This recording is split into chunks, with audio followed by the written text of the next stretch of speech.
John, he wrote the most interesting and important monography on Caravaggio, in my opinion, which is published in English, and there is a second edition recently. So I think it's a great honor and pleasure for all of us to have the person who also discovered three new Caravaggio, by the way, with us, the true, genuine Caravaggio.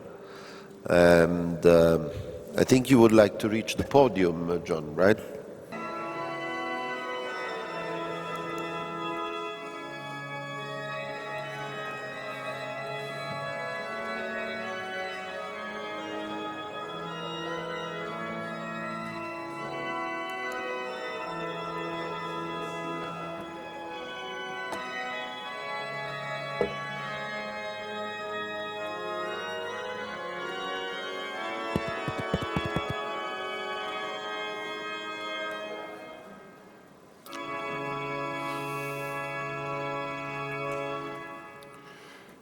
Thank you, Mr. Mitropoulos and Francesco Saverio Lauro for the introduction. I'm a little undecided if I should break into song to go along with that beautiful musical introduction. It is a privilege for all of us to be meeting today inside the historic and sacred Pio Monte della Misericordia, a sanctuary in the heart of the bustling, crowded, narrow streets of Naples, a sanctuary that is uniquely Neapolitan because it was here that the great and provocative painter Michelangelo Merisi da Caravaggio painted this altarpiece, an altarpiece that deliberately and astonishingly brings the tumultuous human stories that are taking place outside in the streets here inside the sanctuary, and even places them above the consecrated altar. In the upper part of the Seven Acts of Mercy, which is called Le Sette Opere di Misericordia in Italian, which is painted by Caravaggio between the end of 1606 and the beginning of 1607, Caravaggio depicted an excited cascade of angels who carry on their backs the Madonna and Child. The pretty young woman and her tousle-haired boy seem to look down approvingly at the chaotic goings-on in the city. The lead angel thrusts forth his arms, his right hand opened wide as if to encompass or perhaps send a message to the restless humanity in the street. No one below is aware of this divine apparition, which is so real as to cast a large shadow on the front of the prison.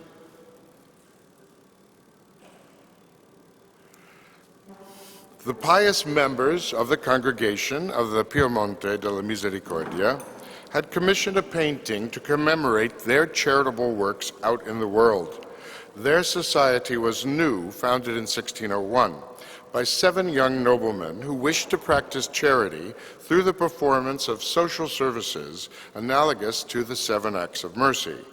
Caravaggio responded by pulling the rough and tumble Neapolitan streets into their sanctuary. His huge painting puts the city itself on stage, using Naples itself as a metaphor for the tumultuous human condition. Every visitor to Naples at the end of the 16th century and deep into the 17th century was struck by the city's disorder and confusion. The city's population had swollen to more than 200,000, several times the size of Rome, as a result of the influx of indigent peasants fleeing the rural countryside, which did not produce enough food to feed them. There was, moreover, oppressive Spanish taxation on everything the poor ate. Taxes even on figs, which fall freely from the trees to the ground, and the fruit in summertime. The immigrants from the south filled the poorest districts of the city, living uneasily alongside the transient multinational population of unemployed Spanish soldiers, prostitutes, foreigners, galley sailors, and vagabonds. This was a pan-European problem, in fact. In 1598, the Poor Act was passed in England, which defined migratory workers as a social threat and an economic liability. The Poor Act decreed that homeless people could be arrested and put in jail. Now, to explain what I'm getting at is when Francesco telephoned me in America and asked if I could possibly speak about the great Caravaggio to you today, and I said I will try to make it, and then we came enthusiastically. About 4 days ago, Francesco said to me, "And John, in keeping with our theme, I'd like you to discuss the painting from the point of view of the current immigration crisis." I said, "Okay," and that is what I'm doing, because thanks to this extraordinary request, I realized the painting entirely depicts homeless people. And by talking about it today in the context of one of your themes, the immigration crisis, I'm actually demonstrating that this is not a new problem, this is even a continuous problem. By 1606, when Caravaggio arrived in Naples, himself a fugitive after killing a man in Rome, the roads in the ancient metropolis had been rendered almost impassable by uncontrolled constructions that narrowed or blocked the old streets, which were darkened besides by the walls erected by palaces and convents to protect their gardens and cloisters. A contemporary chronicler, Giulio Cesare Carpaccio, in his book of 1634, gave an eyewitness description of what we see outside the doors. Besides those who carry on their trade in the open street, in every alley, in every corner, there can be seen crowds of people pressing, pushing, and pursuing their callings, so that a man has often a hard matter to pass through them. And the streets themselves, not one, not 10, but all, are full of people, on foot, on horseback, and in vehicles, so that there is a turmoil and a hum as though it were a swarm of bees. Nothing is more difficult than getting about in Naples, wherever one goes, whatever the time of day," end quote. So naturally, newly arrived from Rome and faced with this spectacle, Caravaggio's first instinct was to record it in his altarpiece here for the Piemonte della Misericordia. The founders were inspired by the 7 acts of mercy as described by Matthew in his Gospel, chapter 25. "For I was hungry, and you gave me meat. I was thirsty, and you gave me drink. I was a stranger, and you took me in. Naked, and you clothed me. I was sick, and you visited me. I was in prison, and you came to me." Caravaggio, remarkably and untraditionally for a work commissioned by a charity, did not include any portraits of the Confraternita, nor did he represent their merciful acts as being carried out by noble people.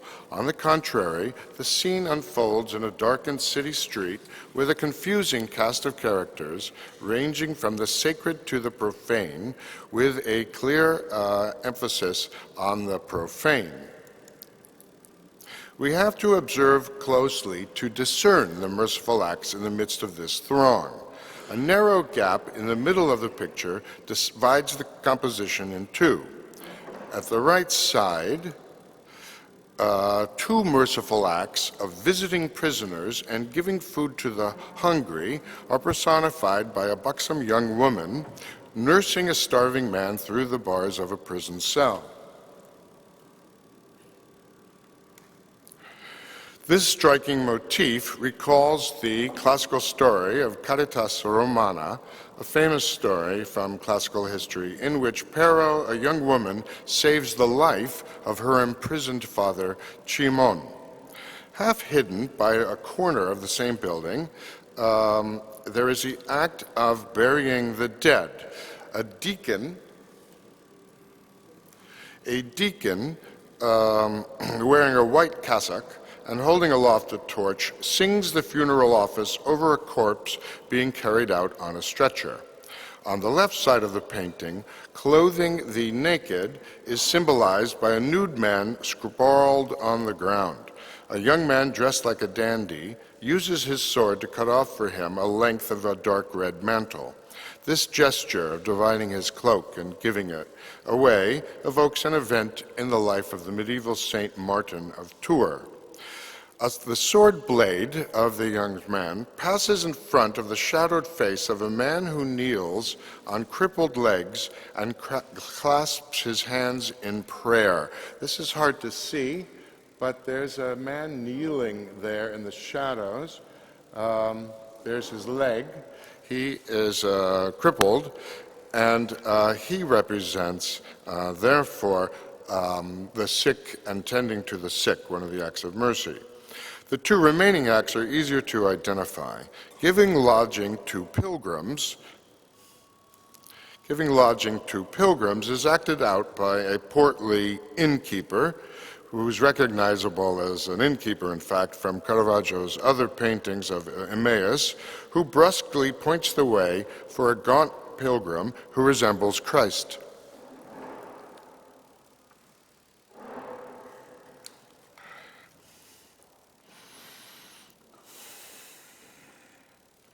This is an appropriate reference to the gospel passage I read a moment ago, wherein Christ says, "I was a stranger, and you took me in." And finally, the swarthy, bearded man at the far left, there he is, he's drinking from the bone of the jaw of a great ass, having his terrible thirst miraculously quenched. This is a very odd choice to indicate the act of giving drink to the thirsty. Samson was in fact a deeply flawed man who accomplished his heroic tasks through the grace of God. While Samson was in danger of dying of thirst, God gave him water to drink from the jawbone of an ass. And this is hard to fit in with the main theme here, which is that human charity carries out the 7 acts of mercy. We know, in fact, that from an X-ray that was made many years ago now, that Caravaggio initially placed this figure right there in that empty place under the angel's hand, and when it was positioned there, it would have made it clear that this act of charity was being carried out by God's grace. By moving it to the far left of the canvas, the angel at the center of Caravaggio's altarpiece can be understood as a divine messenger of grace that inspires all of us down here below towards unpremeditated acts of charity and that are taking place and illuminating our dark streets every day. Caravaggio's crowded alley in Naples serves as a way to show the timelessness and the timeless importance of the idea of charity. Thank you for your attention.